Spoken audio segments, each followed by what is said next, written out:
Welcome to the True Demon Lord show. I am, of course, the True Demon Lord Franco, and today we're going to be doing our Plague Legion unit tier list. So, just like we did with Scintillating Legion and Legion of Excess, we're going to be taking all of the units for this time Nurgle and ranking them in regard to their roles and how they work in Plague Legion Detachment. So, Plague Legion Detachment is definitely my favorite of the new ones. I just love the way it plays. I love the tricks that it has. And it very much fits my type of play style. And out of the games that I've played so far with the new detachments, I've definitely had the most fun using this. And I think there is some really strong, powerful things in this detachment I think have gone under the radar. And we're going to talk about them. We're going to rank all the units right now. So just before we get into it, if you like what we do here, consider liking, subscribing. It helps the channel out massively and allows it to continue to grow and reach more fellow true denizens of the warp. And then if you want to further support the channel and get some more in-depth tactical type of content, then consider becoming a true denizen member through YouTube, where again you will get more of a direct line to myself, as well as more in-depth tactical content for members only. So let's get into it. Of course, we are starting with the Great Unclean ones. So we like Great Unclean ones. T12, 20 wounds, 4 up in run. They've got the 6 up Full No Pain aura, which is quite nice. And then they can pick an enemy unit and make it -1 toughness for a turn, or for in your movement phase to your following movement phase, which is pretty good, and they do stack with each other. And a Great Unclean one with the Droning Shroud, which is the Bilepiper aura, the 6-inch lone operative 18-inch aura, is just really solid. I think they are pretty much going to be an auto take for this detachment, in my opinion. I think with the Droning Shroud, that guy sits in S tier. Without Droning Shroud, probably sitting more A tier. They don't mind Fontaspores either, especially, their flamers become AP -3. Excuse me, the flails become -3, their swords become -3. So pretty good. But looking at it, because I think the first one you take is going to have Droning Shroud, I just think it sits in S tier. I think it's really solid. Moving on to Mr. Rotigus, which is the named Great Unclean one. He's solid. Half OC, half move aura for enemy units within 6 inches. That's really good. Better, so you can pick an enemy unit at the start of the fight phase within 18 inches and visible to him, and give all your Nurgle units to target at +1 damage. This is really solid, and for a detachment that may lack a little bit of damage, this just really helps. And considering, of course, we've got lethal hits and everything, and we can get critical hits on fires with a stratagem at 2 damage, is pretty good. It's a really good combination. And again, with Nurgle, just stacking buffs upon buffs upon buffs into like certain areas of the board where you can just really put out a lot of damage. So Rotigus is really nice for just giving you really solid buffs. On top of that, he's got like 7 attacks, a strength 8, -3, 3 damage in combat, a 2d6 strength, 7, -2, 1 damage dead wind flamer. He's pretty decent on his own. So I think it's just an A tier. I think he's a really good force multiplier while also a bit of a beast on his own. And again, I do think you're going to be taking Rotigus a lot of the times in this detachment. Next, we have Epidemius. So I still get sad when I think about Epidemius. I miss his old tally. His tally now is just a bit naff, but actually works in this detachment more so than it does outside of it. So at the start of your command phase, if, since your last command phase, if you've killed 7 or more models with Nurgle units in your army, you take your tally, reduce it back down to 0, and gain a CP. So every time a Nurgle unit kills an enemy model, you up the tally by 1. It's annoying that it's not just reduce it by 7, it's just instantly drop it to 0. So if you have a good turn and you kill like 14 models, you still have to drop it all the way to 0. I wish it was just, he gets a rolling tally, and just at the start of your fight phase, if you've got 7 or more, the start of your command phase, if you've got 7 or more kills on your tally, you reduce it by 7 and gain a CP. But, in this attachment that has a lot of good stratagems that you want to be using. It's actually not bad. And then he also gives the unit of Plaguebearer he's attached to a 4+ invuln. So T5, 2 wounds, 4 up invuln. That's pretty nice. That's actually quite solid. So not bad for, is he 80, 85 points? But I do think there are better character options that you're going to be spending your points on. So I am going to put him in B tier just because I do think the other characters, like the other little characters, are better. But he is, a solid option if you want to take him. Next, we have Slimeworks. I can't lie, I've never been too high on Slimeworks. He's a bit of a monster. T10, 10 wounds, 3 up armor, 4 up invuln, a bunch of damage, 3 attacks. His role that I never liked, even before the Greater Demons got the Shadow Aurors. In your movement phase, when he's in a piece of terrain, you can choose the piece of terrain he's on, and for the rest of the battle, that piece of terrain is classed as being within your army Shadow of Chaos. So normally I was like, it's just not that great. It has more use now because he can zoom up, touch a bit of terrain, and then anytime your opponent touches that terrain, they're within your Shadow of Chaos, which means now you can make them take battle shot tests in the command phases. Still a bit niche, but he's more of a use. And then he can give the unit of beasts he's attached to reroll charges, and then once per game they can use heroic intervention for free, in addition to even if it's already been used that phase. That's not bad. And units of 2 beasts are actually not terrible in this attachment because you can bring one back for 2 CP if you want to. So he's a bit of a monster in combat, quite tough. Still, I don't think fantastic. There are just better character options, and you don't want to overload too much on characters, because assassinate is a thing. But if you want to take him with 2 beasts, I think it's not a bad option if you want to in this detachment. So next we have the Poxbringer. I really like the Poxbringer. I'm putting him in A. So he gives the unit he's attached to critical hits on 5s. So now means, his unit are, doing lethals on 5s to hit. If they've got Rotigus' buff on them, that's 2 damage. He is 2 damage himself. He's T5 with 5 wounds and a 5 up invuln, 5 up on our plane, so he's got all the 5s. But the really cool thing about him for this detachment, normally you don't really care, for this detachment you do, is he has a 6-inch aura that comes off himself, not his unit, of -1 to battle shot tests. So now that means if your opponent's within 6 inches of him, they're at -2 to battle shot tests, because of course he's got the 9-inch Shadow of Chaos bubble for your opponent's stuff due to the detachment. So getting some of these guys in your opponent's grill, and then in their turn, Plague of Woe, so you can get 2 battle shocks going off in their command phase, and then just boom, hitting them with that at -2 is really solid. It now means armies like Marines and Custodes, who are normally passing, on 6s, are now passing on 8s. Any armies that are passing on 7s are now passing on 9s. So now you're going to be doing a lot of battle shocks, which is really, really good. It's the difference between your opponent holding primary, not holding primary, losing models, taking damage. It's just really solid. And I like them. I like them a lot. I think they are pretty important for this detachment because, again, of the -1 to their leadership. -1 to battle shocks. Next, we have the Bilepiper, who wasn't amazing before, but in this attachment, more specifically with the Gankerblight enhancement, is absolutely insane. So he's going in S tier with the Gankerblight. You're always going to take one of these with the Gankerblight. So in your fight phase, at the start of the fight phase, all enemy units, non-monster, non-vehicle units, have to take a battle shot test if they're within 6 inches of him. And then because of the Cankerblight, anytime a non-vehicle, non-monster unit fails a battle shot test, you can choose to activate Cankerblight, and you can do it multiple times. There's not caps. You can do it as many times as you want for as many battle shots failed. And instead of that unit taking D3 mortal wounds for being in your shadows for failing a battle shock, they just lose a model. So at a recent event I went to, over the course of 3 games, this guy killed, in the Marine matchup, 3 Blade Guards, 2 Inceptors, and 2 Scouts.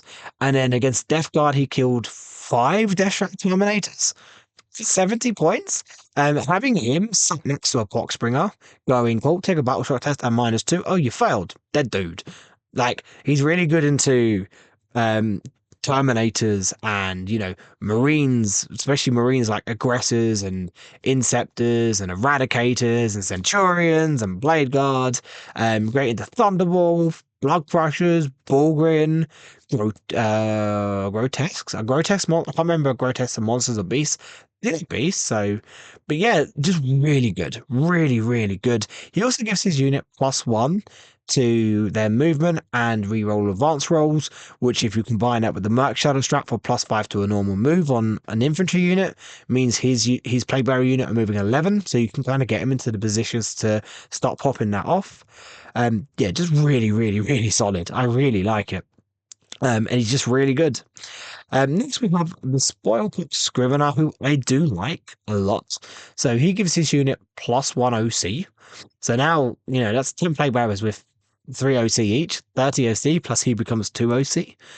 He also gives his unit Sustained Hits 1, which pairs incredibly well with the crit hits on 5 strap, meaning now 5 as a hit will give you a lethal, so a wound, plus an additional hit through Sustained Hits 1. So quite solid. I think he's in A tier. I really like him. I think he's you're not taking him above your Tanker Blight Bilepiper ever, and I do think the Poxbringer gives you more. But if you can fit 60 points in, and you're not got too many characters, I think this guy's not a bad shout just to sit in a Plaguebearer unit. Just maybe that one turn where you just want to surge them up, take an objective. With 30 OC, there's very few things that's gonna not have that objective be taken off them, and just a nice little thing to have, as well as just putting out a lot of damage, especially if you combine Rotigus with his +1 damage in there. It's pretty solid. Next, we have a Demon Prince on foot. So it gives that a stealth aura, can get a 3-up invuln once per game. Not a bad option to take Droning Shroud on. I still think the Unclean one is better. I think C tier. I still don't think the footprints are that great. Given stealth is not terrible. -1 to hit against shooting, it helps, especially if he's already got the aura on him for no shoot outside of 18. It's like double protection of if you're outside of 18, you're not shooting. If you are within 18, you're going to be -1 to hit. But yeah, I don't know. I just don't fancy them that much. I still don't think they're fantastic. But Winged Demon Princes, on the other hand, are really, really good. More specifically with the Fonta Spores.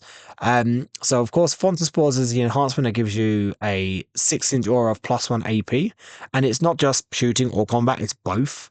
So this guy, he has 6 attacks, a strength 8, -3 with Fonta Spores, 3 damage. He can choose either sustained hits 1, lethal hits, or precision. He's a good target for the crit hit on 5 strap, so now he can get crit hits on sustained 1. Giving him reroll 1s from Plague Drone auras, giving him +1 damage. Reroll wounds for Plague Drones, +1 damage from Rotigus. This guy becomes a real beatstick, and then once per game he can get 3 extra attacks.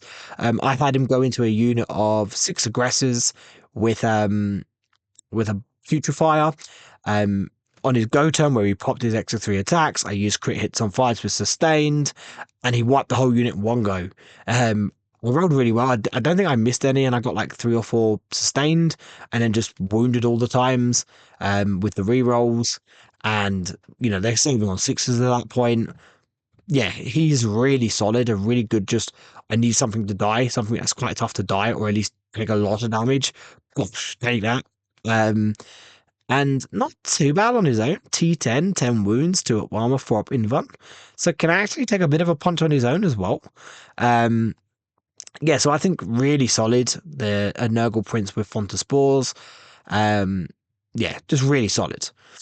Next we have Plaguebearers, who I think are your just bread and butter of your list for your Plague Legion. I don't know if I want them in S tier, if I want them in A tier. I'm going to put them in A tier for now. Sticky objectives. I mean, they're being taken in pretty much every demon list. There's a reason for that. Innate sticky objectives. In this attachment, you can get them to move 10 inches. You can give them crit hits on 5s.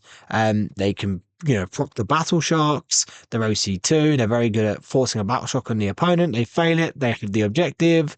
They're just really solid. And I ran 60 at my recent event. Loved it. think I might go down to 50 though. I think 50 is a nice number for them, but I think you want a lot of these dudes. They're just really good. T5 2 wins 5 up in one. They are a bit of a nightmare to chew through. Yeah, just really solid. And again, they just get buffed a lot by having, the characters in them that makes them even better. Next we got Nurglings, who I still think are sitting in A tier. Because they infiltrate, so they can counter other infiltrators, they can counter scout moves, you can use them to move block early, they can give you mid-board presence for your 9-inch shadow aura, so they're pretty good for that as well. And then also -1 to hit combat aura against non-vehicle, non-monster units, so pretty solid. Yeah, Nurglings, they're still fantastic. They still score you points on things like behind enemy lines and engage on all front, which is nice. I wish I could still do actions, but they were way too good for when they did that. But yeah, they're just really solid still. And again, I still think you want a few units. I like a 6-man unit and Nurglings as well, just to do a bit of screening and a bit of move blocking, but a couple of 3-mans dotted around, just blasting out 9-inch shadow auras is really good. Next, we've got Beasts of Nurgle. Beast and Nurgle are really good for 65 points, toughness 9, 7 wounds, 5 up in 1. If your opponent doesn't kill it, it just heals straight back up at the end of the phase. That's really solid. They've also got 6 attacks, a strength 6 -2, 2 damage, dev wounds in combat.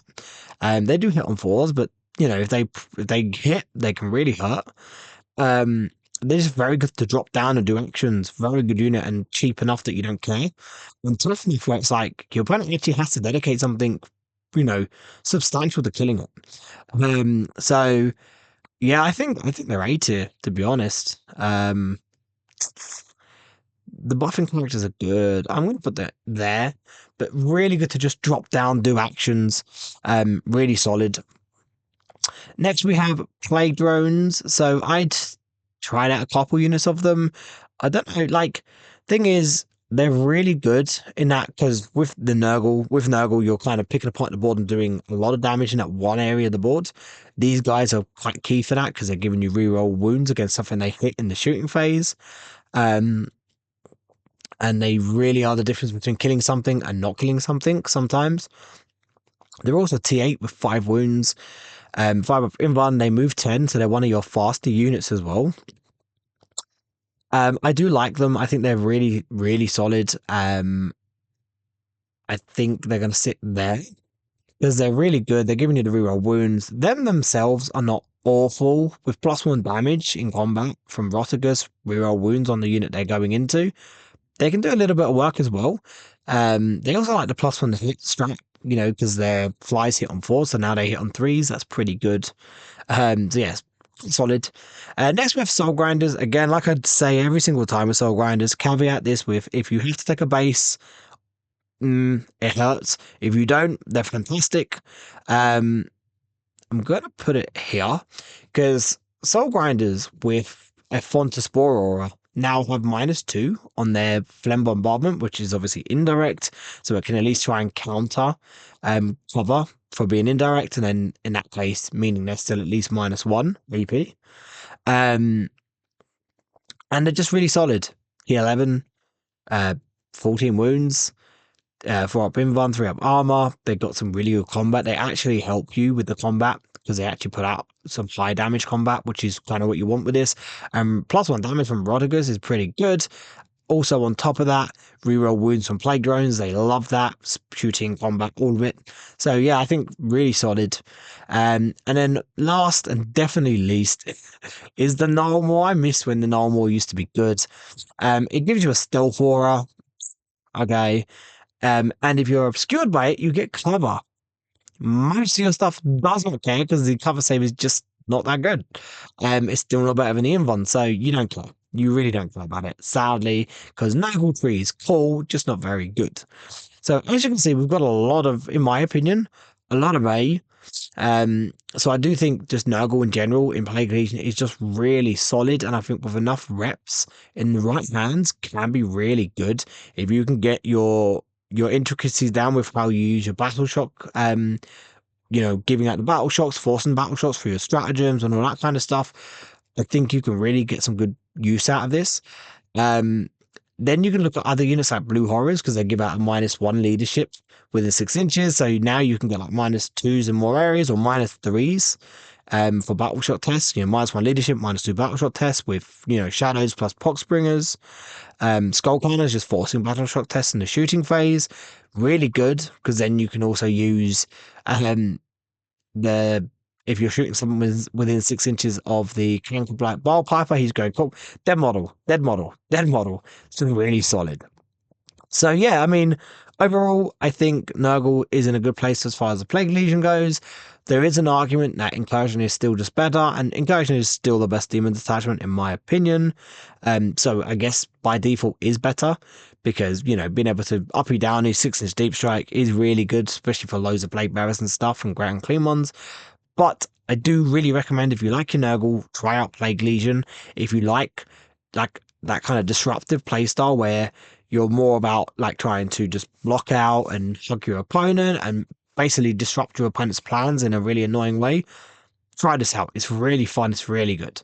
So thank you for tuning in. We will catch you all in the next one.